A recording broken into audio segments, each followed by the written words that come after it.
You're listening to the Results Driven Organizations podcast with Dr. Tanya Lowe, a podcast of curated conversations with C-suite leaders and those who support organizational growth and development. Get ready for inspiring interviews, educational lessons, and thought-provoking discussions that will challenge you to execute something new and innovative that will drive results in your organization. And now, here's Dr. Tanya Lowe. Hello, you're listening to the Results Driven Organizations podcast with Dr. Tanya Lowe. Using my results driven philosophy of strategy, leadership, teams, and customer experiences, I help organizations develop their best kept secret, their human capital. This podcast is designed to expand the conversation with C-suite leaders and those who support organizational growth and development and what it really takes to create, develop, and maintain results-driven and high-performing organizations. Our guest today is Wendy Sellers, the HR lady, a dynamic speaker and consultant renowned for her candid approach to addressing the perils of crappy leadership that can make work life unbearable. I'm sure many of you can relate to just that first statement. Wendy has over 25 years of hands-on experience in HR, business operations, and leadership. Wendy is not just an expert. She's someone who's been in the trenches and learned the ropes the hard way. Wendy's journey into HR wasn't planned, but it shaped her into an authentic and transparent professional who doesn't sugarcoat the realities of the workplace. She's your go-to source for realistic solutions, not BS. Her featured insights in USA Today underscore her expertise in advising on employee retention through effective leadership. This is going to be so timely. Go get your pen and your pad and get ready to take some notes. She's known for her relatability, honesty, loyalty, and directness. Wendy Sellers is not your typical HR consultant. So whatever you think this conversation is going to be about, forget about it. She believes in keeping it real, even when the truth might be uncomfortable. So I can tell you now, prepare to be uncomfortable. Wendy is on a mission to help leaders create successful companies where employees don't desperately want a vacation from work. Her vision aligns with her commitment to being the change she wants to see in the world of leadership and human resources. Wendy, welcome to RDO. Thank you. Thanks for having me. And thank you for the amazing introduction. You are so welcome. So Wendy, your bio, I said in your bio that your journey into HR wasn't planned. How'd this just come about? Yeah, it really did just come about. So I grew up in northeastern Pennsylvania, and I got 2 degrees in healthcare administration and quickly realized, like, whoa, this is way too slow for me. Things do not move. Things do not get done. Hello, government. Hello, health insurance, agencies. And so I really didn't find my passion there. I randomly picked up and moved to Florida. And I just worked some odd jobs here and there. And I was like, all right, I got to go use some of these degrees. I was in an elevator with a paper resume. Remember those? Yes. Oh my God. And a woman just happened to be in there who was like a staffing agency, headhunter type person, and said, "What are you looking for?" And I said, "Well, this is what I can do." And she's like, "Well, I know an HR position." I'm like, "Yeah, I can figure that out." And boy, I'm thinking, "Yeah, I can figure that out, no problem." Well, was I in for a rude awakening? It was a lot more difficult than I thought. Yeah. I did figure it out. Obviously, I'm the HR lady, but I did go back to school to get another master's degree in human resources and a bunch of certifications and, all of that stuff. But I was fortunate to land in a company that had, had a can-do attitude and was willing to teach you how to do things and allow you to, fail in order to learn too. Absolutely. That's a big part of learning, failing. Yeah, it really is.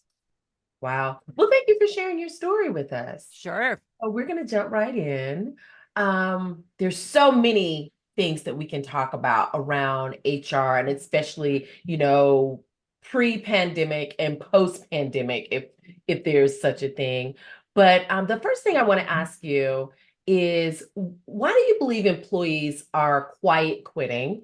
And what are some of the telltale signs that leaders should pay attention to so that they can make some adjustments around this?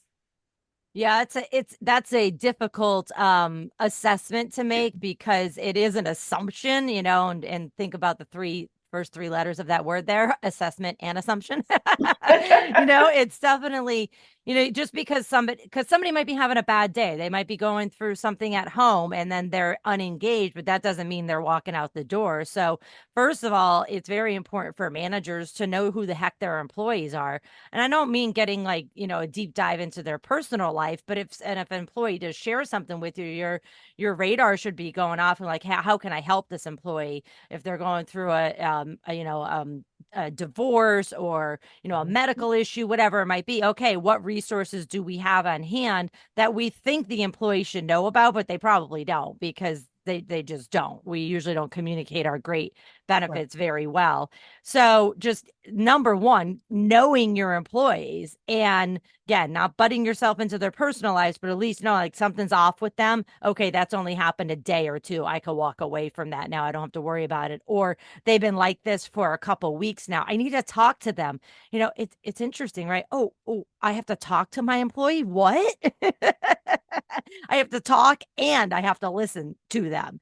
What a novel concept, right? Yeah, it is novel because it doesn't happen too much. And I don't want to go negative on managers because we do tend to, as business owners, we tend to point our fingers at managers when we really should be grabbing that mirror and looking at ourselves and saying, why am I putting all of this responsibility on the managers and why am I not helping them?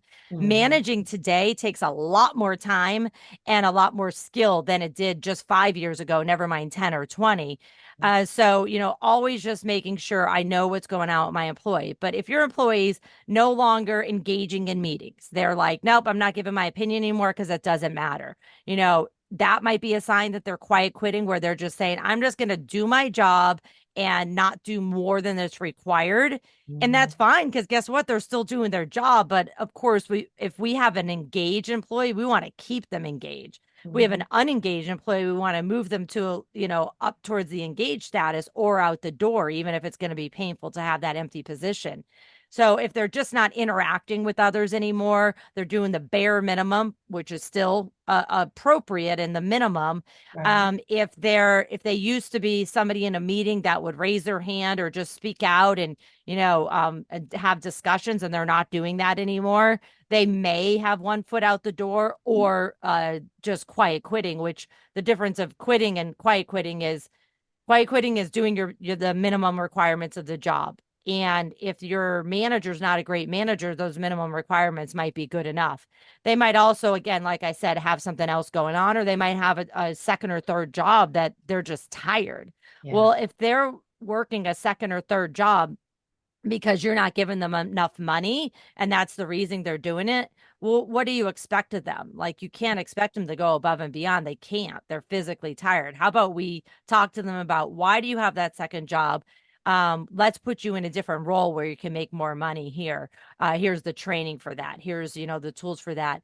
And then also, let's just maybe even put you on a different shift, a different role altogether, give you overtime. So, because we have positions that aren't fill at this time. So, there's just so much, but the number one thing I would say is their lack of caring, their lack of interaction.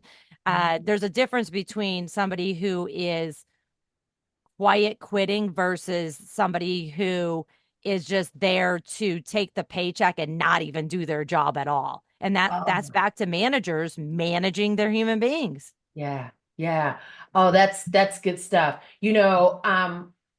Managing is a two-way street. It's not just on the manager. And so, as I was listening to you talk, I think many employees, they may or may not feel like they can come to their manager and have this conversation. Hey, I want to do a great job, but I've got this, life is lifing. I need some support, I need some help. I need some stuff. I don't have the bandwidth. Nobody wants to say, I don't have the bandwidth, but sometimes you just don't have the bandwidth for a season. It may just be for a short amount of time. Yeah, What? it really might be. And why aren't we having that that conversation? And Yeah. why is it not okay for someone to say, no, manager or no business owner, I can't do that? Teaching our employees that it's okay to speak up is going to make our business successful. Because Yes. if they don't speak up, what's going to happen? The work's not going to get done and you're not going to know. And then your clients are going to be disappointed, your clients and your customers.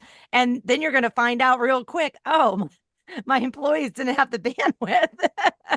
Oh, that's what happened. Yeah. Oh, okay. That's why But they you know were what, upset. Wendy, what I find when I go in and I do focus groups in companies, and I always like to go start at the top, but then go deep, because the top sometimes doesn't know what they think the problem is this, but then when I talk to the employees, I'm like, this is the real problem. Um, Being available and not making assumptions that people are happy in their jobs just because they're getting a paycheck. Well, they're getting a paycheck. If I hear that one more time, I'm like, yeah, they're getting a paycheck. But if you look at the data, if you just have a conversation, people want to be a part of the community. They want to be Right. engaged. They want to be use me for my skill set. And if they can't connect, or they don't feel like they can communicate open, honestly, and authentically, right? The word of 2023. They're not gonna stay. And so I was Right. thinking, I remember when I was in the workforce, I would hear people say, we've got an open door policy, but it sounds like we need to have open door communication. Yeah, it really is. And, I want to go back to the paycheck thing too, because you say, oh, they're getting a paycheck, let's just give them more money. That's not going to increase their engagement. It may increase their satisfaction. It's Yeah. probably not going to increase their productivity unless they're tired because they have been working 2 or 3 jobs, picking up, shifts here and there at other companies because they Yeah. needed that money. So it's, again, talking to your employees like, okay, why did this not get done? Well, my manager gave this to me on Thursday. It was due Friday. And by the way, Friday I had vacation and nobody really, asked me about how long this is going to take. And it actually takes a week. And you gave me 24 hours to do it. 24 hours of those, I was not actually here. And so it's Mhm. all about communication. And the other thing you kind of mentioned about, just talking to your employees and that the higher ups don't know what's going on. Again, that's not a shot to the higher ups. It's just reality. That's why we Mhm. have managers. That's why we have directors, managers, supervisors, team leads.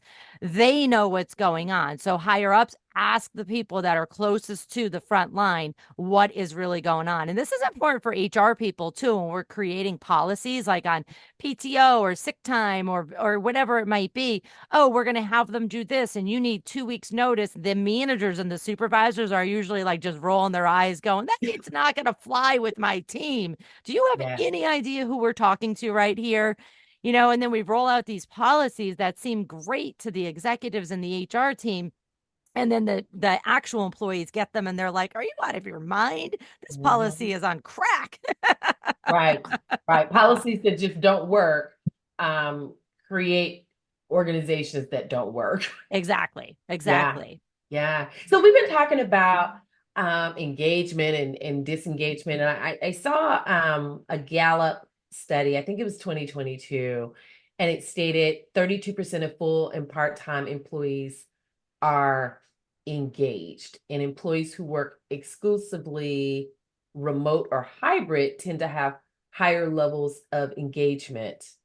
So in your experience, what are the most common reasons? And I mean, we might have touched on it a little bit already, that people um, become disengaged. And once a leader has started that communication, how is engagement something that can shift? I was an unengaged um, employee, and now I re-engaged. And I also heard you say, and this might be a loaded question, there's a difference between engagement and satisfaction. So you may want to start there. Yeah. So satisfaction could be, it could be an engaged person who's also satisfied with their job and their team and the workplace culture. But you could have a really satisfied employee that's like, my job is amazing because my manager never gives me any feedback. So I think I'm doing great, even though my coworkers can't stand me, but nobody's ever said anything to me. So life is great. And everybody else is like, I do not want to work with that person. And the manager's like, I don't even want to talk to them. Well, manager, that's your job. So we took a big switch, change from making sure our employees are satisfied, and now it's satisfied and engaged. Typically, if they're engaged, they're going to probably be satisfied. Do they have to love your company? Do they have to love your service, your product?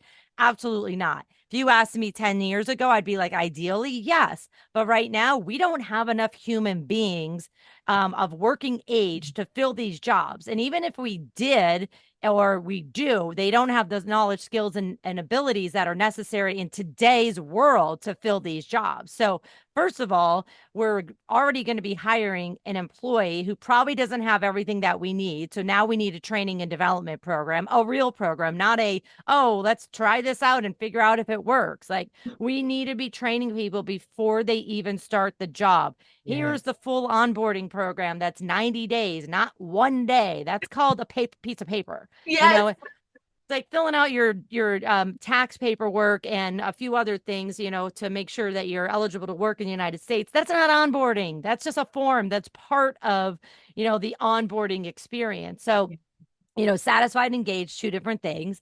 I'm referring to Gallup, which is a great source, by the way, to, find out, okay, what's going on today? I'm on their website right now. And it said that in last year, 2023, only 33% of employees were engaged. And this cost us $1.9 trillion in lost productivity. Say that number again. So per Gallup.com, not engaged or actively disengaged employees cost us in the United States about $1.9 trillion in lost productivity. Wow. So how do we move people from unengaged to engaged? First of all, we probably need to move them from satisfied or unsatisfied to satisfied, which means you're going to need to train anybody who has any kind of management responsibilities on what it means to be a manager in 2024, not in 2015, not even in 2020. 2020 was about putting out all the fires, right? 2024 is, about training your entire management team. And this is from the business owners all the way down to, frontline supervisors or team leads who may not really be managers, but how do we communicate with our employees, and teaching even your team leads, what is FMLA? What is our employee assistance program? What is our hiring process? What is our demotion process? What is the process that we have at this company, not the company you just came from, but this company? What is the process here that we have about letting employees know that we're happy with their productivity or we're not? We're happy with them as an employee on our team or we're not. And also for not forgetting that we still have to give our employees who are engaged time, because most of our time I'll just say as managers, whatever the role is spent on employees who are struggling. And I get that. Right. That makes sense. We're going to spend most of our time with the people that need help, but that means the people that are engaged may now become disengaged because you're ignoring them. Yeah. It's school all over again, right? It really is. The kids that are struggling get all the help, but it's like, hey, I may be getting all A's, but I need some help too. Right, exactly. Or I just need a pat on the back, so to speak. Please don't touch your employees. But but making sure that we let our good employees know, I see you. I know you're doing a good job. I know your personality style doesn't require a lot of kudos, but I just want to let you know that I see it and I appreciate you. And the more details you can give, like, I saw you help Bob over there on Monday and stay late. It's not necessary for you to stay late, but I just want you to know that I saw that and I appreciate it. If you want to leave early tomorrow, let's do this, So going above and beyond. Being a manager today is a lot of work and it's very time consuming. So if you're promoting anyone to management, please remove some of their daily responsibilities, weekly, monthly responsibilities. Give that to actual workers who don't have management responsibilities.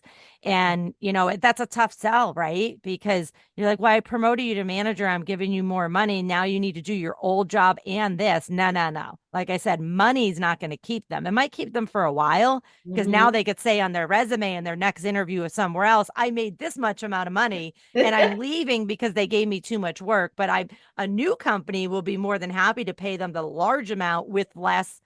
No, I wouldn't say less work, but less hours. Does that make Yes. sense? Yes, yes, yes, yes, yes.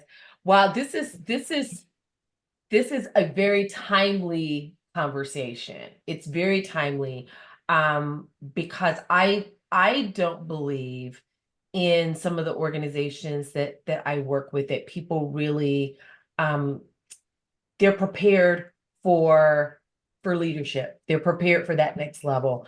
I was working with a client last year, and they were thinking about leadership from the lens of how they came up in their career ranks. And I'm like, you got to unlearn that. You got to Yeah. learn how to work with this new generation of employees. They're going to need more handholding. They're going to need developing, not just, okay, here's some training modules. Yeah, it And you really should get is. it. Yeah, Yeah, the you should old get it. way of learning how to be a leader, regardless of your title, is it's just, they're gone. I wish how we could block people from sending us emails. I wish we could block that in our brain. Block, nope, that's gone. You can't access that information anymore. No longer Yeah, exists. yeah.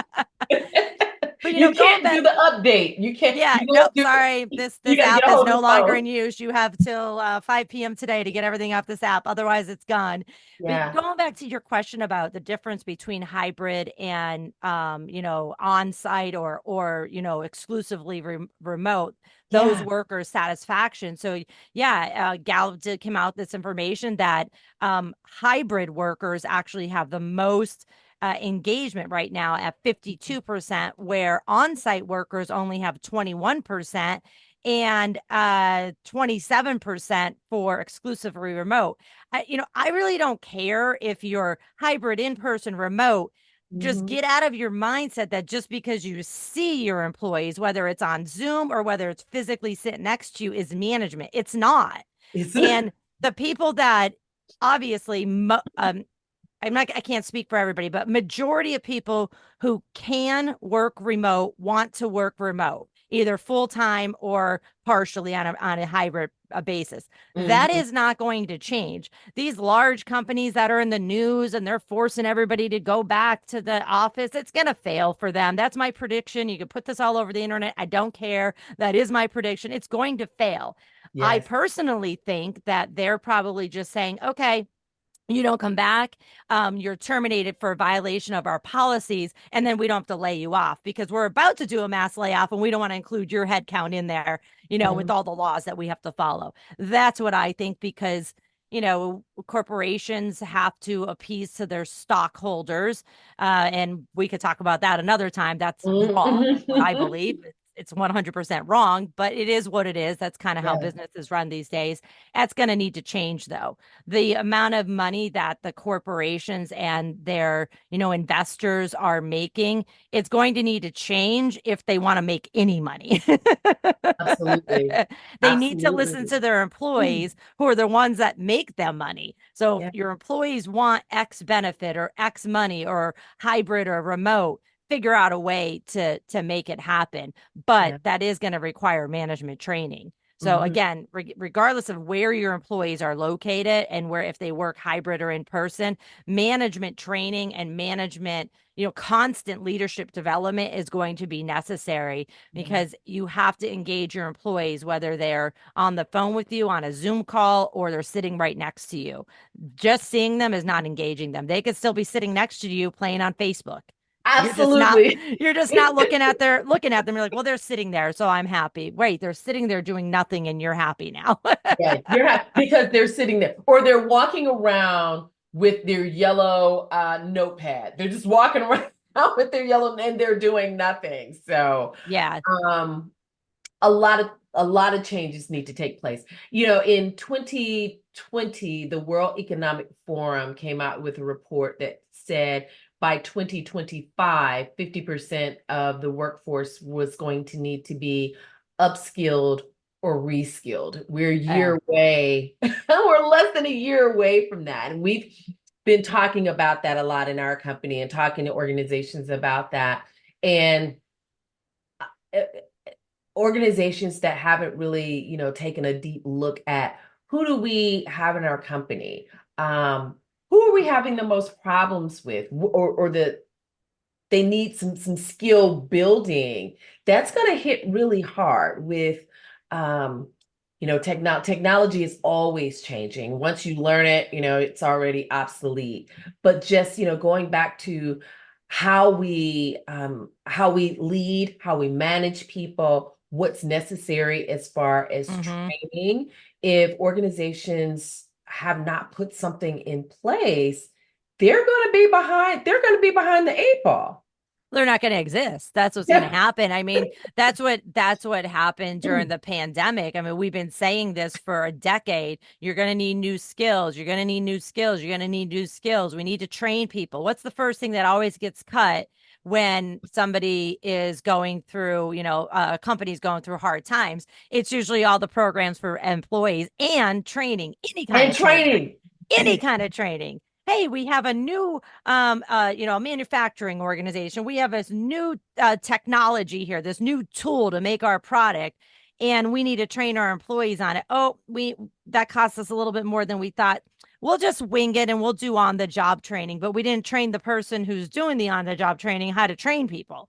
They just know how to work that product, but they don't know how to communicate or train people. I don't know why my employees are not happy. I don't know why people are leaving. I don't know why I have to keep replacing people. And I'm just looking at them like, grab a mirror. You're the problem. Move out of the way, man. You're speaking my language. Oh my God, you're speaking my language. And leaders are going to have to grab that mirror, look at themselves and say, where am I stuck in my mindset around how things have changed, and I as a leader have not caught up to this change because I'm in the C-suite. I'm getting the six-figure salary. Everything is good in my world, but you're still responsible for modeling the way for other people in the C-suite, for the managers underneath them, so that you build this culture of growth instead of everybody's scattering out of the organization. Yeah, I mean, CHROs and CFOs are expecting 2024 to just be continued employee retention issues and engagement issues, Yeah. And so it's like, okay, well, that. What are you doing about it? There are a lot of really great companies out there doing what they need to be doing. They're investing not just in hiring, HR people, but they're hiring people that can help the HR people too. Our old school HR was, paperwork and writing people up and stuff. It's like, okay, a lot of that stuff could be automated, but managers, I don't care if you have one employee or 1,000 employees, managers need to be trained on the current company's policies and procedures, and then what the expectations are. They need to be HR for their division. You know what I mean? They need to be HR for wherever they are. They are HR. And if we don't realize that and do something about it, the managers are going to leave too. So now you have a qualified person, you promote it to management, you train them. You said managers say, I need help. I need to be able to talk to my employees without, getting a roadblock. And eventually the managers walk out. Well, who do we follow as employees? We follow the people that we like, and we follow the people that engaged us and satisfied us and treated us well. So when the manager walks out, the whole team walks out with them. And it's like you get the ones that are left behind, the ones that the manager probably already had on a PIP or something. Absolutely. John Maxwell always says people like work with people they know, like, and trust, right? Yes. And so these managers are leaving, and I can think of 3 people right now who they were working with someone or they had someone as a manager and they left and they came back and said, hey, I want you on my team at XYZ company. And they left. Yep. And it, yeah, yeah. Yeah, So, I mean, listen, some turnover is not bad, right? right. First of all, it's a cost of doing business. But some Absolutely. turnover is not bad because you're like, okay, well, that person's been here for a while. They were an okay employee or they were a great employee, but when they leave, still treat them respectfully. Otherwise, they can pull people with them or they can rip you a new one all over the internet. And so, it's like some turnover is not a bad thing. Change is good. And turnover is just a regular part of running Yeah. a business because somebody may have hit the lottery or, they may have moved somewhere because of their spouse or family member situation. Or they just And got another opportunity. they got another opportunity, maybe in a different career. They're like, I'm ready for a change. Yeah. How many people changed their careers during the pandemic? And then just talking about the new knowledge, skills, and abilities that we have or that we need. Your employee may say, I don't want to deal with this old one anymore. I know it's going away. So on the side, I've been learning this and I'm going to just jumpstart into this new career now. But Yeah. yeah, 2024 is going to be, unfortunately, a lot of the same of what we've been dealing with. The large companies that we see in the news that are doing layoffs. My personal opinion, based on fact, is the fact that a lot of those companies were greedy during times of during the pandemic. They hired many employees so that they can sell their product or their service, which we needed Mhm. at that time. And now, logically, there's going to be layoffs and possibly going back to wherever they were pre-pandemic, and or a new technology came in and they're like, we don't need 50 employees, we need 5 because of this technology that came in. Hopefully Mhm. they're reinvesting that in another division of their organization. But either Right. way, I personally don't see many companies doing layoffs, because if you just go on LinkedIn or Indeed, you could see how many companies are hiring and cannot fill those positions. Absolutely. Absolutely. I see them. I see them. I'll see something and it's posted and then it'll be reposted again. And it's like they can't. And so in that vein, um, retaining employees and finding great talent has been tough. Yep. Um, what are some strategies or best practices that leaders, either in the C-suite or at the managerial level, what are some strategies they can use to retain existing employees and or attract top performers for their organizations?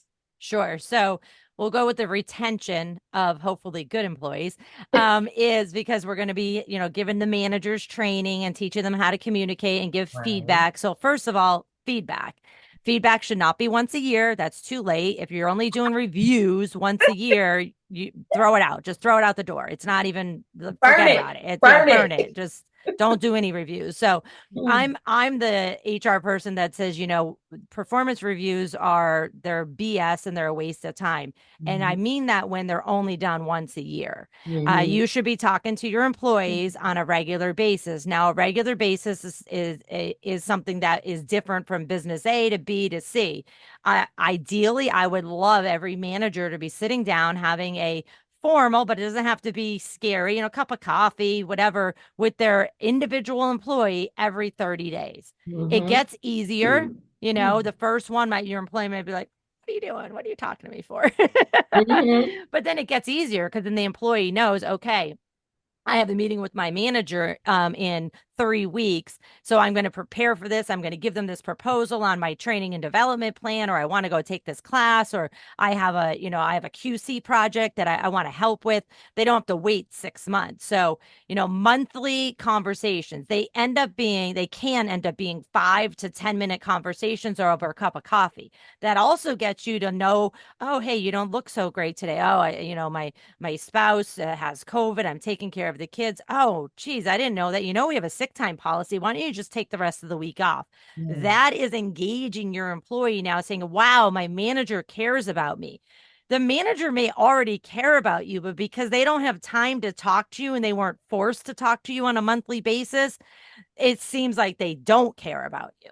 So that's again where it's important. So if the managers that are listening today are going, yeah, Wendy, you want me to talk to my 10 employees every single month. So that's, let's just say 15 minutes for my 10 employees, 150 minutes monthly that I don't have. This is where HR and the executives need to come in and say, no, it's important. Let's move some project deadlines around or hire somebody to take off, 2 or 3 employees onto another team or products or services onto another team, because it is going to be important. So engagement. You could also do for the retention of employees is an employee survey. So not employee satisfaction survey. Hi, are you happy? Yeah, I'm great. Nobody talks to me. They still get paid. Nobody even knows what I'm doing. This is great. So not a satisfaction employee, an employee, in a survey that talks about everything from how do you know our benefits? Are you utilizing them? What else would you like to see? How's your relationship with your manager? How are you satisfied? Are you satisfied with pay? That's a scary question, but it's an important question. What else would you like to see with our programs? Are you overworked? Are you underworked? When's the last time you have a conversation with your manager about your individual performance?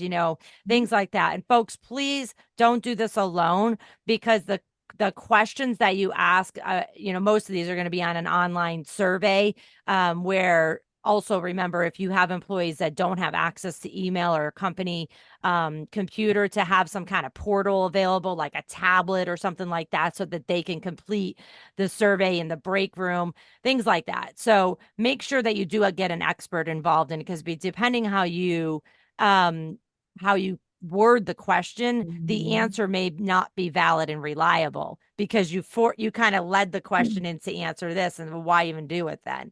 Second thing on the survey is, please read the results. Otherwise, your employees will never complete a survey for you ever again. So it's like, okay, if you don't actually plan on reading the results and doing something about the results, if you were my client, I would be like, no, we're not doing it. I'm not even taking your money, because I'm not putting my name on the line with your employees if you're going to ask them questions and you're not going to do a darn thing about it. So it's doing surveys, getting feedback, however you're going to get the feedback, and then acting on the feedback. How do you act on the feedback? Get committees together and make sure it's not just managers in those committees. Make sure it's good old regular employees, somebody who's been here 10 years, somebody who just started, different, different individual characteristics of people that are on those committees, so you can get results, true results. So retention, that's a great way to start. Feedback. Give feedback, get feedback. How to hire people. Please pause all of your job ads right now. Pause them, stop them, and start over. And why I say that is, first of all, our job ads usually suck. They're not written great. They have negatives in them. Don't contact us. Don't do this. And it's like, oh, gee, you sound like a fun company. I want to work for you. So making sure the job ad really reflects the job description. So it is a marketing piece. The job ad is a combination of HR and marketing, so get marketing involved. Like, these are the 3 or 4 things we're always going to have in our job ad. This is our great company culture. Here's our benefits. Here's a careers portal or an intranet or, a careers website that you can go for to find out more about our benefits and our culture, and videos of our employees and testimonials. So it is a ad. You have to sell it, but it better be truthful, because if it's not, they're going to waste your time interviewing, and then they're going to peace out when they start looking at reviews of your company and they find out the real information. So really just pausing or stopping the job ad and starting over, rewriting the job description, rewriting the job ad. And still, before you go live with the job ad, coming together like a plan, a whole plan of who's going to interview for this job. What are the questions we're going to ask in phase 1 of the job interview? Questions are we going to ask in phase 2, phase 3? So the phase 1 could just be 3 questions attached to the application. Submit, not 20 questions. Can you work in this state in person partially? Nope, I only want to work remote. Okay, then they get tossed out. Even though they're the best candidate ever, if you're forcing them to come in and they don't want to, don't waste your time interviewing them. And then, so again, planning, it's like a project, right? Yeah. Project planning it all the way through. And then on top of that, if you're saying, oh, Wendy's going to interview, she's going to be the final decision maker on if this person gets to interview with the CEO or not. Let's make sure Wendy's not on vacation, right? Because the candidates, like I haven't heard from them in 2 weeks. Oh, so and so was on a vacation. Why did you put the Yeah. job ad out then? And why did you assign me to interview with this person? Now somebody else made me an offer. I'm out. See you later. So Yeah. just think about recruiting as a combination of marketing. And that's just the ad part, realistic and truthful marketing. And then the rest of it is in a complete project plan all the way through orientation, which might be 30 days for one company and one role, might be 90 days. Heck, it might be 6 months of orientation because it's such a specific job with a skill that is only acquired at your company or your industry that you need to do 3 months of training, which is really part of orientation. Does that make sense? It makes a lot of sense. It makes a lot of sense. So guys, if you're listening and you're taking notes, which I know you are, retention, feedback, feedback, feedback. I mean, this is so yummy because I grew up in nonprofit and government. And so the whole annual review time it was crazy for your 3% or not even 3% increase, but it was crazy. And so I love the idea of talking to your employees ongoing. Find out what regular is for you and your team. I have a friend who he meets with his manager. I think they meet for like you said, like they do a little coffee thing for like 15 minutes on Monday. He meets with everybody on the team. What are you working on this week? By the end of the week, they all come together and do another little thing. Okay, how did the week go? And I was like, that's progressive. I was like, you must have a really small team. He was like, no, I think he told me they had like it was more than 10. It was more than 10, less than 20. Um, but people appreciated that. They really Yeah. appreciated And the even for time. people like me, like I'm not touchy feely. I'm like, all right, tell me what to do. I'm going to do it. I still Right. want to know, like, okay, they know that I just went on vacation and they asked me about it. Now they should also know that I don't want to talk about it, but this person over here will. But like, oh yeah, it was great. I appreciated the time off. That's all the information I'm giving you. Yeah.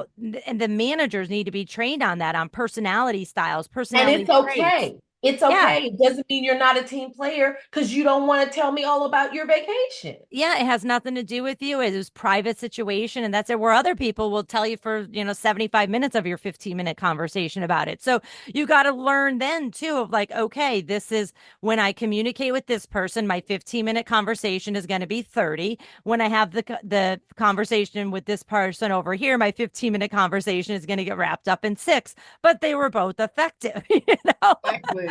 Which all roads lead back to proper training. It reads back to proper training. And listen, some of your managers might actually be able to train themselves by reading books, watching videos, but you got to give them the time to do that. Yes. So, it shouldn't have to be, oh, read this book in your evening hours. No, that should be done in the workplace hours, Yeah. or at least blocking out half a day to say, I'm working, but I'm doing this by reading this book so I can get myself trained to go forward. So, just get creative and know that, feedback is so important, both sides. So Yes. two-way feedback, super, super important. And that Two-way goes for feedback. recruiting too, asking your candidates, why didn't you accept the job? What could we have done better? And then actually listening to it. Yes. Yes. I also like that you touched on in these retention sessions, kind of it's a time to go over the training and development plan. And my thought was, and you gotta have one. You gotta Yeah. have Yeah. And you not gotta have everybody, one. if somebody's in a role that is, it's a like a static role and they're like, I'm happy in here, I'm close to retirement, please don't give me any more responsibilities, that doesn't mean that you don't give them feedback and you don't give them training. Maybe they want training on something else. Maybe they say, you know what, I don't want any more responsibilities, and you're like, good, because I have no more to give you. But maybe they want to be involved in, I don't know, the holiday party planning or the benefits committee. I want to be involved in something else in the company that has nothing to do with my job, but it does have something to do with my coworkers' engagement and satisfaction, and use me and my influence to help that. So thinking outside the box, I'm a big committee person, and they are time consuming, and I get that. I mean, a lot of companies don't want to do that, but I'd rather you spend a couple hours over here every month in a committee that's employee based to get all of their feedback. Their coworkers are going to talk to them before they talk to me and you. And then Yes. they can go back and confidentially say, okay, I asked some of my coworkers, and this is the feedback that I got. And this program that we're rolling out, they think is stupid. Oh, okay. Can you get more information of what they would prefer? Okay, that's great. So use your employees, especially the happy ones and the engaged ones, use them to help make everybody else happy and engaged. Yeah, I love it. I love it. We've talked about a lot today. Yes, we did. What do you want managers or leaders or directors or VPs listening to this episode to take away? What do you want them to take away of everything that we kind of talked about today? So anybody that has the influence over the financial aspect, like the CFO or anything like that, you just have to understand it takes money to make money. And, the second part is, regardless of what your role is, employee, manager, business owner, you might be part of the problem, be part of the solution. And that's a hard one to accept, especially when you're a dominant or direct personality like myself. That I have a book called Suck It Up Buttercup, Be a Leader People Will Follow, and in there is really a lot of my story of like, oh crap, I'm a problem here. And maybe all this education and experience is irrelevant because I'm not listening. So I like to say a lot, shut up and listen. Just shut up and listen, and then take notes. And if that conversation upsets you, really try your best to walk away from it going, you've given me a lot to think about, let me get back to you, employee who I want to smack right now. Please don't smack your employees. But just listening. By the way, this works at home as well. Absolutely. Absolutely. That is some great advice that I think listeners can start applying today, right now, in this moment. Absolutely. What are you reading that we should be reading? So the one book that I just read recently is, I won't give the whole title because there's a curse word in it, but it's The Subtle Art of Not Giving a F, Yeah. by Mark Manson. And he actually has another book too, that similar title, but it's a book about hope. But it's not what you think. It's really about saying no a little bit more often. I personally read it because I say yes to everything. I'm not going to say a people pleaser, but I'm a people helper. And if I have information in my head that's going to help somebody, like I want to help them. But I've learned for 2024, my friends, everybody in my circle know I'm saying no more because I'm overwhelmed and I'm not getting compensated for that stuff. And so even if I am getting compensated, I was helping someone the other day and I said, I will work for wine. Okay. So if you want me to help you with your business plan or whatever it is, you plan on bring me to wineries and I will help you then and I'll be happy. Which my wine makes me happy. So, but it's, that one there really did help me too, of saying, I can't please everybody. And Yeah. bringing this back to work too, you can't please everybody, but you should at least tell them, no, I can't meet that deadline, but I can do this. And if you can't change the deadline, then I'm sorry, I can't take on that responsibility. Now, Yeah. let's face it, as an employee, you're not always given that choice, but you are given the choice of speaking up. And then these days, and I know the managers and business owners listening are not going to like this piece, but these days, if you don't like what your managers are giving you, they're not communicating, they don't care about you, you have options to go somewhere else. And Mhm. I personally think it's the great time. This is a great time to be in business. And if you're a company that doesn't care about your employees, then they're going to walk out the door and they have somewhere to go. So when you used to hang things over their head, like, oh, well, you don't like it here, leave, they will. They are leaving. And then another book that I suggest reading, not really has anything to do with work so much, but I helped sponsor this book. It's called Just Call Me Jeff, My Life with Cerebral Palsy. And that's available on Amazon as well. But it gave me a really good insight into somebody who has a disability, and disabled workers are a huge opportunity that we're missing in the recruiting field right now. Mhm. That if you give people with a disability a chance, depending on where you're located in the world, but in the United States, we do have to follow the Americans with Disabilities Act. But on top of that, there are so many of the states, many disabled people move to other states to get free or low cost training and resources and then go back to their home state. But there's so many state grants and funds and taxpayer things that we as companies can tap into that it's not really going to cost us a darn thing to hire people with a disability. And they may say, thank you for giving me a chance. You still have to treat them the same as everybody else, give them training, give them development, give them feedback. And now you're going to have an engaged and hopefully satisfied employee that is going to bring more of their friends into your organization and stay versus quiet quit.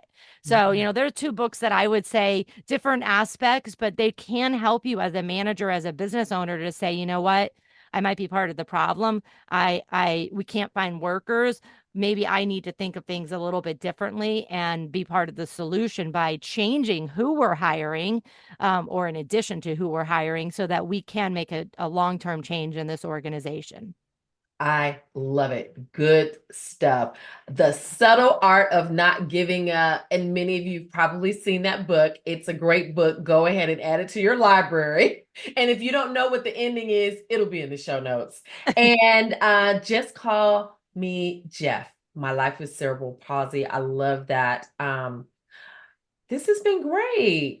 I hope you enjoyed this episode. We've been chatting with Wendy Sellers, the HR lady. Visit the show notes to see how to connect with Wendy. Grab her book, Suck It Up, Buttercup, and The A-Hole Whisperer. Be sure to grab a copy of Results Driven Organizations, the 4 Keys to a High-Performance Workplace. You can use the links in the show notes page and grab our 2024 reading list for leaders as our special gift to you for being a valuable listener. Until next time. We hope you enjoyed this episode of Results Driven Organizations podcast with Dr. Tanya Lowe. Be sure to review the show notes for the resources mentioned, and don't forget to grab your free gift available at freegiftfromtanya.com. Until next time.